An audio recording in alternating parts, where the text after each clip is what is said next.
우리 하나님의 말씀 같이 보겠습니다. 사도행전 27장 1절부터 11절까지 말씀. 27장을 이렇게 저희가 살펴볼 텐데요. 말씀은 1절부터 11절까지만 보도록 하겠습니다. 우리 다 찾으신 줄 앞에 또 있으니까 같이 한 절씩 돌아가면서 교독하도록 하겠습니다. 우리가 배를 타고 이달리아에 가기로 작정되매 바울과 다른 제수 몇 사람을 아구스도대의 백부장 율리오라는 사람에게 맡기니 저로 가는 아다로데로에 네가 올라 하니라세 마게도냐의 데살로니가 사람 아리스도아도 함께하니라. 이튿날 시돈에 대니 율리오가 바울을 친절히 대하여 친구들에게 가서 대접받기를 허락하더니 또 거기서 우리가 떠나다가 바바람을 피하여 구브로 해안을 의지하고 하니라. 길리기아와 밤빌리아 바다를 건너 루키아의 무라시에 이르러 거기서 백부장이 이달리아로 가려 하는 알렉산드리아 배를 만나 우리를 오르게 하니 배가 더디가 여러 날 만에 간신히 니도 맞은편에 이르러 풍세가 더 허락하지 아니하므로 살몬의 앞을 지나 그레데 해안을 바람막이로 항해하여 간신히 그 해안을 지나 이르러 라세아 시에서 가깝더라. 여러 날이 걸려 금식하는 절기가 이미 지났으므로 항해하기가 위태한지라 바울이 그들을 권하여 나라베 여러분이여 내가 보니 배만 아니라 우리 생명에도 기록과 많은 수를 같이 읽겠습니다. 백부장이 선장과 선주의 말을 바울의 말보다 더 믿더라. 아멘. 바울의 말보다 더 믿더라. 이런 제목으로 저희들이 하나님의 사람이 걸어가는 그런 길을, 하나님의 사람이 어떻게 살아가야 하는지를 말씀을 통해 좀 저희들이 같이 느끼러 합니다. 지금 이제 로마로 이제 바울이 드디어 이제 가게 됩니다.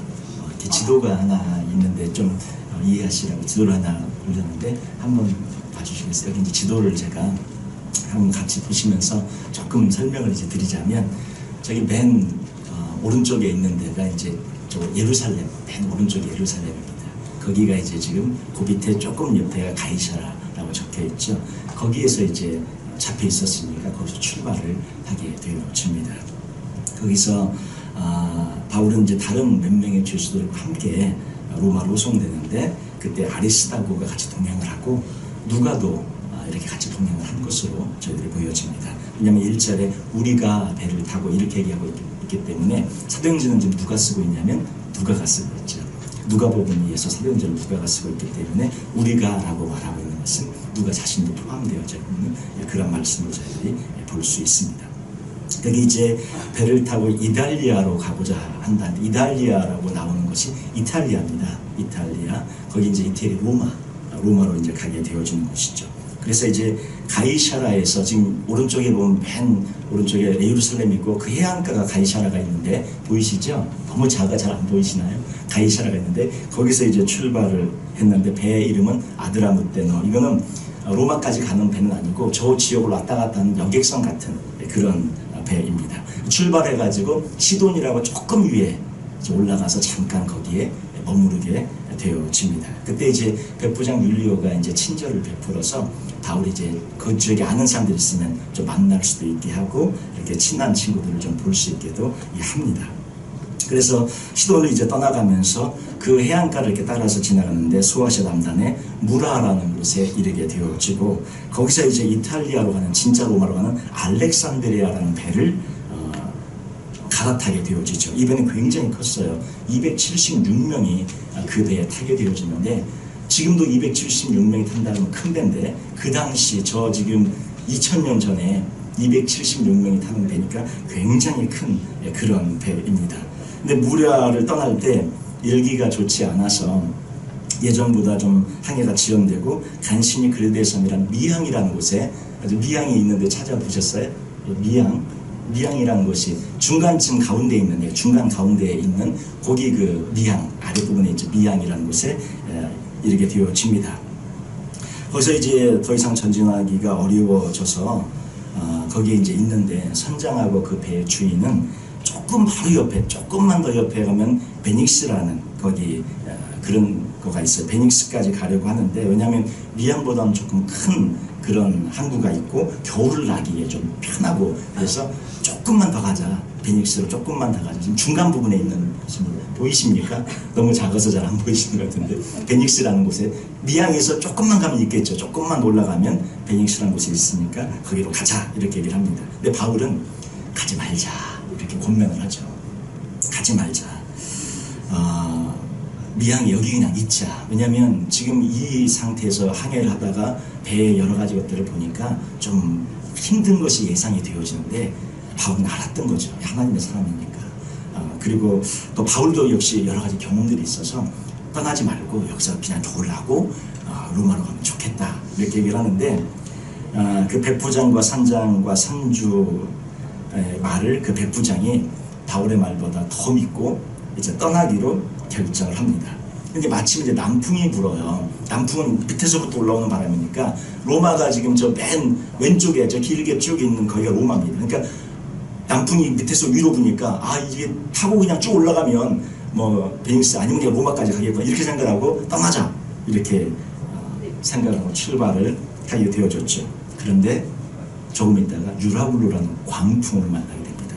이 광풍은 북동 쪽에, 이 유라굴로라는 그 뜻이, 라틴어의 그 뜻이 북동이란 뜻이에요. 그래서 북쪽에서 동쪽으로, 이렇게 북쪽에서 동쪽으로 이렇게 부는 바람이니까 이게 배가 올라가는 게 아니라 자꾸 이쪽으로 밀리는 거죠. 남서쪽으로 밀려가지고, 저기 보시면 저 왼쪽에 있는 부분의 끝부분에 멜리데라는 지역이 있는데, 위로 올라가지 못하고 자꾸 올라가다 밀려가지고 저렇게 이쪽으로 옆으로 밀려서 멜리데 섬에 도착을 하게 되어집니다. 14일간 표류하다가 도착하게 되어지는 그런 여정을 바울이 오늘 27장, 28장 초반부에 지나가게 되어집니다.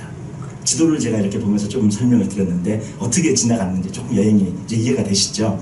근데 오늘 이 말씀을 통해서 제가 세 가지로 좀 저희가 좀 같이 생각해 보고 싶습니다. 이제 우리 그 다음 이제 지도가 끝나고 이제 말씀을 보면, 여기 바울이 말하되 내가 보니 이번 항해가 하물과 배만 아니라 우리 생명에도 타격과 많은 손해를 끼치리라 미리 미양에서 권면을 합니다. 그런데 백부장이 어떻게 해요? 선장과 선주의 말을 바울의 말보다 더 믿습니다. 여기 보면 우리들이 무슨 말을 할 때 세상 사람들이나 주변의 사람들이 우리 말을 안 믿어줄 때가 많아요.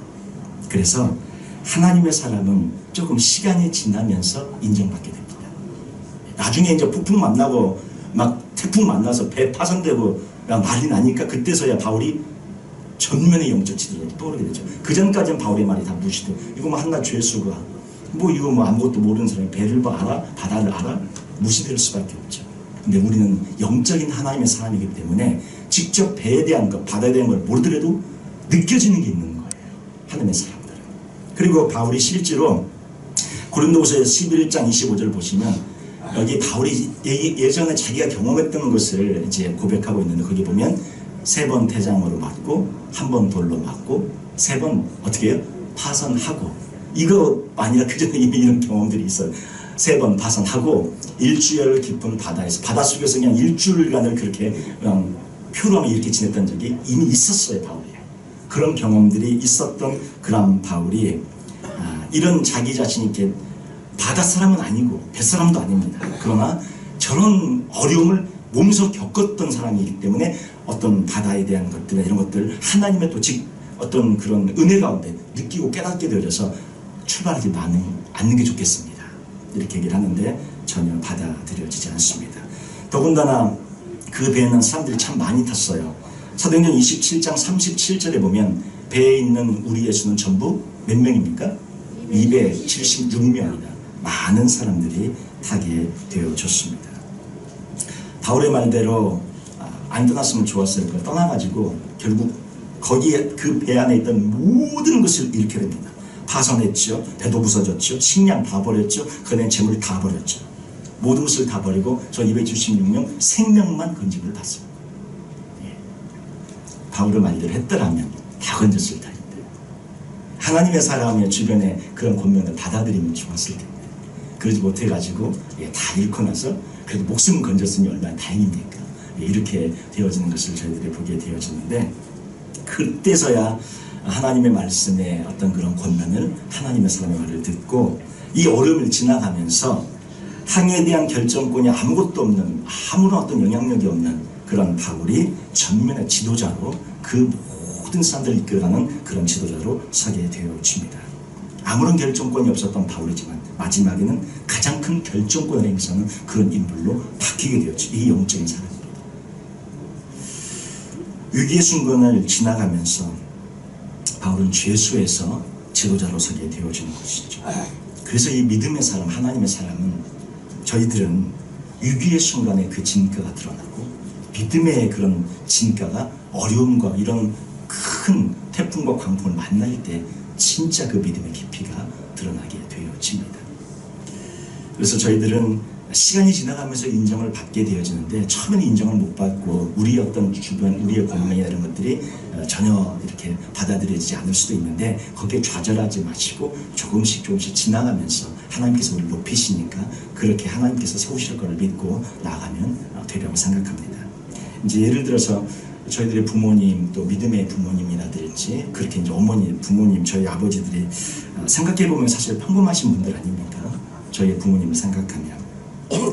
그런데 그분들이 기도하면서 또 삶을 살아오신 해안과 지혜로 우리에게 어떤 조언들을 하면, 그냥 우리는 우리가 다 알아요, 막 이렇게 그런 말씀 안 하셔도 다 압니다, 이런데 사실 돌이켜 생각해보면 그거 하나하나를 고려해보면 정말 도움이 되는, 그래서 우리가 실수하지 않게 되는 그런 귀한 그런 역할을 하게 되는 경우들이 종종 있습니다. 자녀들을 키울 때도 보면 중요한 타이밍에 그거 잊어먹지 말고 해라. 근데 애들은 잊어먹어요. 근데 엄마 아빠가 한 번씩 더 말해줍니다. 오늘까지 두 대 있는 거 알지? 오늘까지 해야지? 얘기하면 어떡합니까? 한번 생각하는 거죠. 아침에 잊어먹었다가도 오늘까지 해야 되는구나 생각하고 하게 됩니다. 이런 조언들이 지혜와 해안을 통해 조언이 되어지면서 그 나중에 이제 자녀들에게나 우리 그런 것들에 점점 영향력이 미쳐지게 되어지는 것이죠. 그래서 우리가 이렇게 우리의 삶을 살아갈 때도 이런 것들을 생각하면서 좀 늘 이렇게 지혜로운 그런 조언들을 저희들이 할 필요도 있고, 또 우리 부모님들의 조언도 우리에게 지혜로웠다는 것을 생각하면서 그렇게 생각할 필요가 있고요. 또 한 가지는 하나님의 사람들의 조언에 저희들이 귀를 기울이면 도움이 되려고 생각합니다. 그리고 조언을 이렇게 구하시고 좀 들으셔야 하는데, 저희들은 어디 가서 말할 기회가 많이 없어갖고 만나기만 하면 말을 많이 이렇게 하고 싶어서 그렇게 오히려 그렇게 되어지는데, 좀 들으시는 그런 시간들을 가지시면 좋겠습니다. 그래서 지혜로운 사람은 듣는 사람이라고 그러지 않습니까? 그래서 백부장이 바울의 말을 듣지 않아요. 그리고는 그냥 선장과 선주의 말을 듣고 출발을 합니다. 고생하고 나서야 나중에 듣는 사람이 됩니다. 그리고 바울의 말을 나중에 들어요. 그래서 우리는 그래도 또 들어도 또 어떻게 됐냐면, 우리가 하고 싶은, 우리가 생각하는 것, 내가 듣고 싶은 말을 해주는 사람, 그 말을 듣고 싶고 그 말을 해줄 사람을 찾아가서 그것을 듣습니다. 근데 그거를 바라고 그러지 마시고 내려놓고, 들으실 때 내려놓고 들으실 때 하나님의 그런 말씀, 하나님의 뜻을 저희들이 듣게 될 줄로 믿습니다. 백부장이 자기 생각을 갖고 있는 거죠. 바울은 그 잘 모르는 사람, 바울의 말은 들어도 소용없는 말, 그리고 선장과 선주 전문가들의 말은 이건 당연히 전문가니까 옳겠지, 그렇게 하고 듣는 거죠. 그런데 내려놓고 바울의 말을 들었더라면 저런 큰 손실을 입지 않았을 텐데 그렇게 되어진 것을 보면서 저희도 하나님의 사람들의 그런 조언을 좀 들으실 때 내가 원하는 말, 내가 듣고 싶은 말, 내가 바라는 거 속으로 생각하고 이 말해주는 사람 찾아가는 것이 아니라 다 내려놓고 하나님의 말씀을 들으시고, 그리고 그런 사람들의 조언을 생각하고 같이 들으시는, 그리고 그런 어떤 조언을 받아들일 때 저희가 더 하나님의 그런 뜻과 생각들을 분별해 나아갈 수 있을 줄로 믿습니다. 그러나 보다 중요한 것은 듣기도 들어야겠지만 듣는 사람만 되어져서는 안 되고요. 바울처럼 어떻게 해요? 아는 사람이 되어져야 하는 거죠. 언제까지 듣기만 하시겠어요? 가장 중요한 것은 우리가 바울처럼 아는 사람이 되어져야 합니다. 우리가 알아야죠. 지금 여러 가지 되어진 걸 보면서 무슨 일이 있겠구나. 저는 다른 사람의 조언을 구할 필요 없이 직접 하나님의 인도하심, 성령의 인도하심, 우리 안에 내주하시는 성령님의 인도하심을 통해서 무슨 일이 있겠구나, 어떻게 되어지겠구나, 어떤 사건들이 있겠구나를 직접 예상하고 예측하고 아는, 그래서 하나님의 인도하심을 받는 그런 사람이 되어져서 처음부터 바울은 직관적으로 알았어요. 그 바울처럼 우리 모두 하나님의 뜻과 인도하심을 아는 그런 분들이 되시기를 주님의 이름으로 축원을 드립니다. 이 어려울 것을 아셔야 됩니다. 그래서 우리 스스로가 아는 사람이 되는 것이 가장 중요해요. 바로 내 자신이 하나님의 사람이 되어져서 하나님의 뜻을 내가 먼저 그렇게 알고 다른 사람의 의견을 평생 구하며 사는 것이 아니라 내가 하나님의 뜻을 직접 듣고 아는 그런 사람이 되어질 때 우리가 하나님의 사람으로 세워지면서 우리가 하나님의 사람으로 주변에서도 점차 시간이 지나면 다 인정을 받는, 그래서 누구든지 우리에게 와서 좀 기도해달라 그러고 하나님의 뜻을 좀 이렇게 같이 좀 도와달라 그러고 이렇게 되는 것이죠. 도움을 받는 분들의 그런 차원에서 도움을 주시는 분들, 하나님의 뜻을 알고 그것을 따라 순종하시는 그런 모든 분들이 되시기를 주님의 이름으로 축원을 드립니다. 두 번째는 하나님의 사람은 근심을 기도로 바꾸는 사람이라는 것이죠. 근심을 기도로 바꾸는 사람. 27장 22절, 23절, 24절을 보시면 한번 우리 말씀을 같이 읽어볼까요? 내가 너희를 권하노니 이제는 안심하라. 너희 중 아무도 생명에는 아무런 손상이 없겠고 오직 백분이리라. 내가 속한 바 곧 내가 섬기는 하나님의 사자가 어젯밤에 내 곁에 서서 말하되 바울아 두려워하지 말라. 내가 가이사 앞에 서야겠고 또 하나님께서 너와 함께 다니는 자를 다 내게 주셨다 하였으니 아멘. 바울에게 지금 하나님의 사자가 나타나신 첫 말이 뭐냐면 바울아 두려워하지 말라. 이 말은 뭔 말이에요? 지금 바울이 두려워하고 있었다는 거예요? 안 하고 있었다는 거예요? 두려워하고 있었다는 거예요. 이 말씀이 참 위로를 받습니다.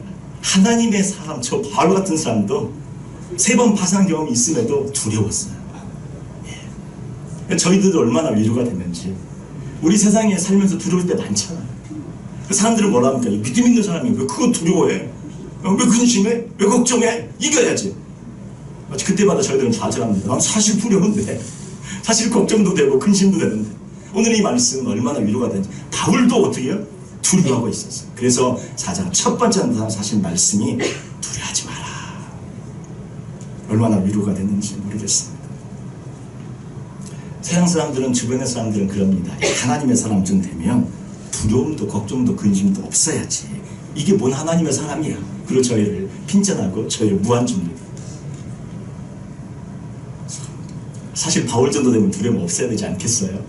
근데 바울이 저렇게 두려워하고 있는 모습을 보면서 저희들이 참 위로를 받는 것은 바울도 하나님의 사람도 두려울 때가 있고 걱정이 될 때가 있고 근심이 될 때가 있다는 사실입니다.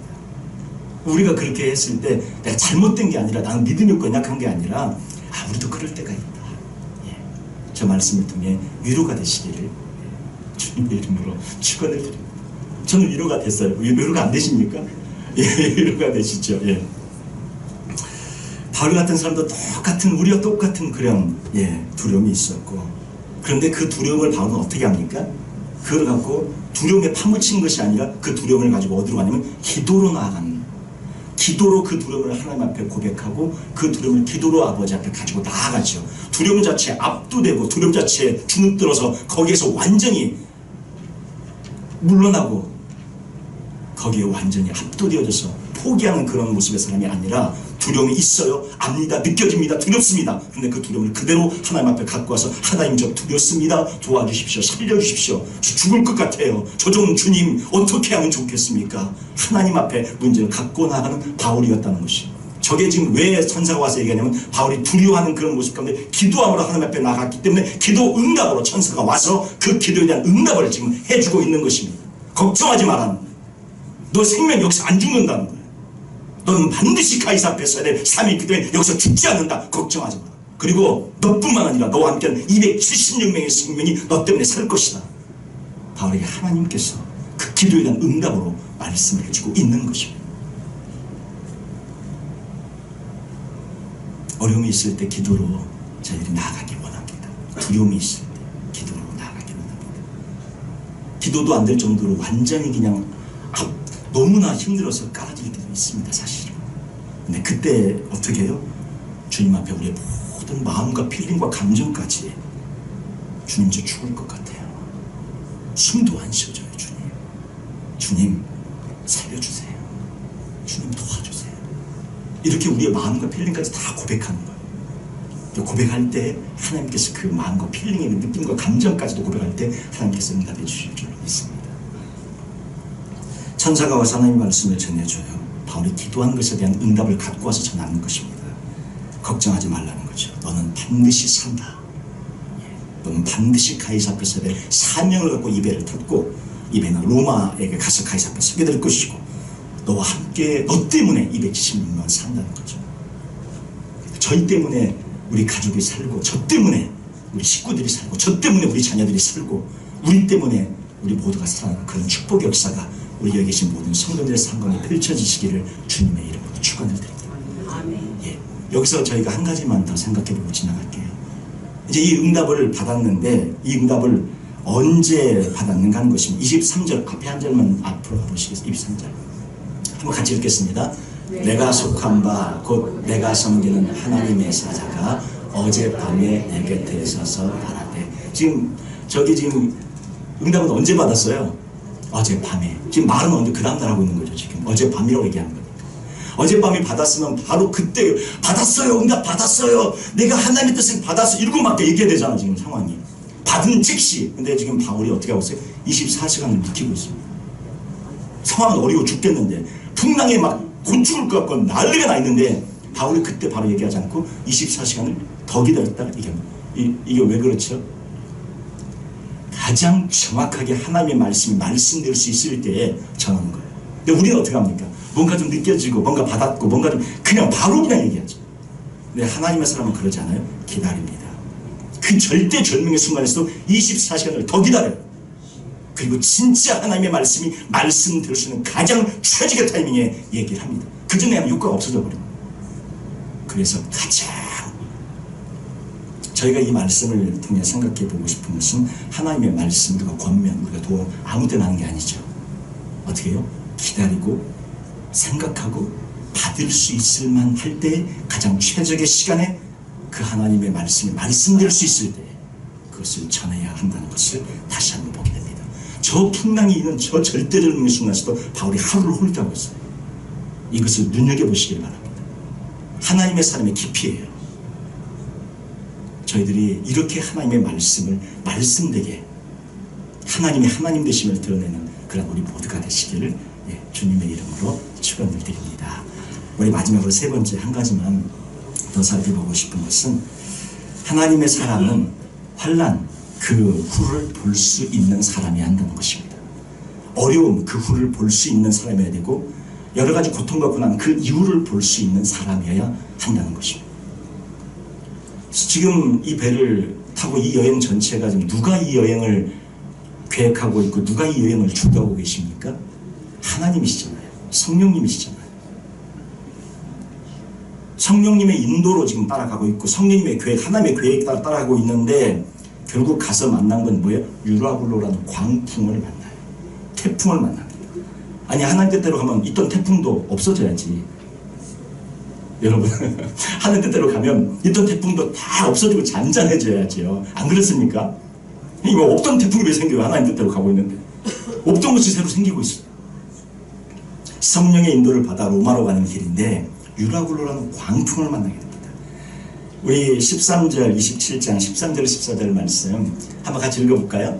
남풍이 순하게 불매 그들이 뜻을 이룬 줄 알고 닻을 감아 그르데 해변을 끼고 항해하다니, 얼마 안 되어 섬 가운데로부터 유라굴로라는 광풍이 크게 일어나니.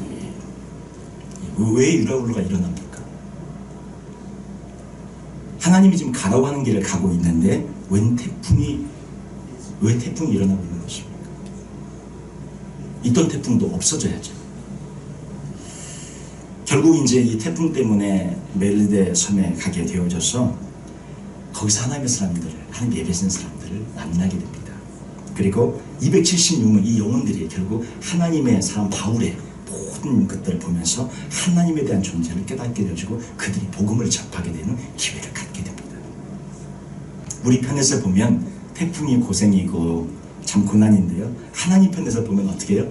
반드시 필요한 일이었고 필요한 곳에 하고 있는 거예요. 어디로 가야 돼요? 멜리데섬으로 가야 되니까.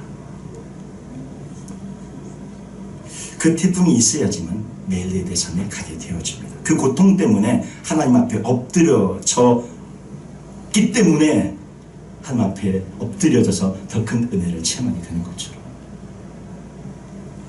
그 아픔과 문제가 없었다면 만나지 않았을 사람을 그 아픔과 어려움 때문에 하나님께서 만나게 하시고 그를 통해 하나님의 일들이 펼쳐지게 된다는 것이죠. 하나님께서 태풍을 보내십니다. 그 태풍을 통해 결국은 축복이 되게 하시는 것이죠. 여러분, 지난번에 저희가 빌립보 감옥에 바울이 얻어맞고 채찍에 맞고 막 그 감옥에서 바울이 갇혔던 거 살펴보았죠. 다른 곳에서 로마 시민권이라고 어떻게 바울을 결박했는데 그 결박한 것조차도 그것만으로도 천부장이 막 두려워 떨고, 너 언제 로마 시민권 받았냐, 난 남에서 나는 돈 많이 주고 샀다, 이런 얘기 기억나십니까? 결박한 것만으로도 천부장이 두려워 떨잖아요. 로마 시민권 참고로 결박하면 안 되는데, 근데 막 때렸어요, 빌립보에서. 그때 살펴봤잖아요. 바울이 그때는 얘기 안 하다가 이때만 얘기했냐? 아니라는 거죠. 바울의 그 로마 시민권은 언제나 로마 관리, 자기 나라의 입장에서는 바울이 자기 유대인들에게 얘기하지 않습니다. 그리고는 그냥 다 맞습니다. 때린 거 다 맞고 있는 대로 다 맞아요. 왜? 이스라엘 민족들에게 로마 시민권은 잘할 것이 아니었기 때문에. 우리 일제시대에 내가 일본 시민권자입니다, 이러고 다니는 사람이 누가 있어요? 지금 일제시대에 자기 일본 시민권 받다가 잘하고 다니는 사람이 누가 있습니까? 아무도 없어요. 유대 민족에게는 로마 시민권 얘기를 한 번도 하지 않아요. 그냥 있는 대로 다 맞아요. 맞을 권리가 없음에도. 그런데 로마의 사람들에게는 자기가 로마 시민권자라고 얘기를 합니다. 철저하게 보호되기 때문에. 그런데 어떻게 해요? 빌립보 감옥에서 그게 먹혀졌어요? 안 먹혀졌어요? 안 먹혀지고 맞고 째치게 맞고 그래서 감옥에 갇히게 되었죠. 근데 왜 그렇게 되어진 거죠? 그저 누구를 만나야 되는 거예요? 빌립보 감옥에서 간수와 그 가족들을 만나서 구원하면 하나님의 역사가 베풀어져야 되기 때문에 바울은 어떻게 해요? 그 감옥에 들어가야만 하는 거예요. 그러니까 여기서 저희가 볼 수 있는 것은 무엇이냐면, 우리가 지금 예상하지 못했던 일들이 펼쳐지고 하나님의 뜻을 따라 행하고 있는데 뭔가 어려움이 겹쳐지고 뭔가 되는 일이 안 되고 막 이상하게 펼쳐지면 반드시 거기에 뭔가 있다는 것입니다. 축복이라는 거예요. 안 된다, 어렵다, 이것이 왜 일어나냐가 아니라, 아, 여기 분명히 하나님의 뭔가 있구나. 율라오라는 광풍이 이루어졌을 때 하나님의 뜻이 있다는 것을 깨닫고 거기에 멜리데섬과 276명이 구원받는 그런 은총의 역사가 펼쳐진 것처럼, 바울이 빌립보 감옥에 갇혔을 때 그 간수 가족들이 구원을 받는 것처럼 하나님이 예비하신 섭리와 뜻들이 그 안에 담겨져 있다는 것입니다. 그래서 고생하고 매맞고 억울한 일을 당하게 되어집니다. 왜 태풍을 만나야 합니까? 성령이 인도하시는 길이기에 그냥 순적하게 가면 되는데, 그러나 순적하게 가면 결단코 멜리데섬에 가지 못하고 저런 어려움이 없으면 그 사람들이 하나님에 대해서 다시 생각할 수 없기 때문에 하나님에 대해서, 복음에 대해서 경험하고 체험하고 만나게 되어지기 위해서 저런 유라굴로라는 광풍이 그들의 삶 가운데 펼쳐지게 되는 것입니다. 태풍 만나야만 되는 그런 때가 있어요. 완전히 파손해야만 되는 그런 때가 있습니다. 근데 그 파손이 하나님 편에서 보면 어떤 거예요? 축복입니다. 우린 그것을 볼 수 있는 눈이 있어야 한다는 거죠. 하나님의 사람은 환난 그 후를 볼 수 있는 눈을 가지고 있습니다. 고난 그 후를 볼 수 있는 눈을, 고통 그 후를 볼 수 있는 눈을 가지고 있어야 합니다. 하나님의 안목을 저희들이 가져야 되는 거죠. 하나님은 우리가 잘 되기를 바라시고 우리에게 가장 최선이자 최고의 것을 준비하고 예비하신 분이라고 믿는 믿음에서 출발합니다. 예수님 독생자를 주시기까지 우리를 사랑하신 분이세요. 그분이 주시는 거라면 가장 좋은 것이 숨겨져 있다는 것입니다. 그래서 파선조차도 축복인 줄로 믿습니다. 우리를 영혼군의 도구로 사용하셔서, 바울을 영혼군의 도구로 사용하셔서 그 멜리데섬에 복음이 전하되어지게 하시고 276명의 복음을 전한 그런 하나님의 사람으로 거기서 세우시는 거예요. 지금 우리가 서 있는 자리가 파선하는 자리, 멸망의 자리 같아도 감사하면서 주 앞에 찬양으로 영광을 올려드리시길 바랍니다. 거기에 역사가 있어요. 나를 통해서 하나님이 일하시고 있기 때문에, 하나님이 살아계신 분이고 전능하신 분이기 때문입니다. 그 하나님이 나를 통해 지금 뭔가 역사를 이루고 계신 믿고 그 하나님 앞에 믿음으로 환난 그 후를 바라보며 고통, 고난 그 후를 바라보며 믿음으로 행하시는 우리 모두가 되시기를 주님의 이름으로 축원을 드립니다. 우리 기도하겠습니다.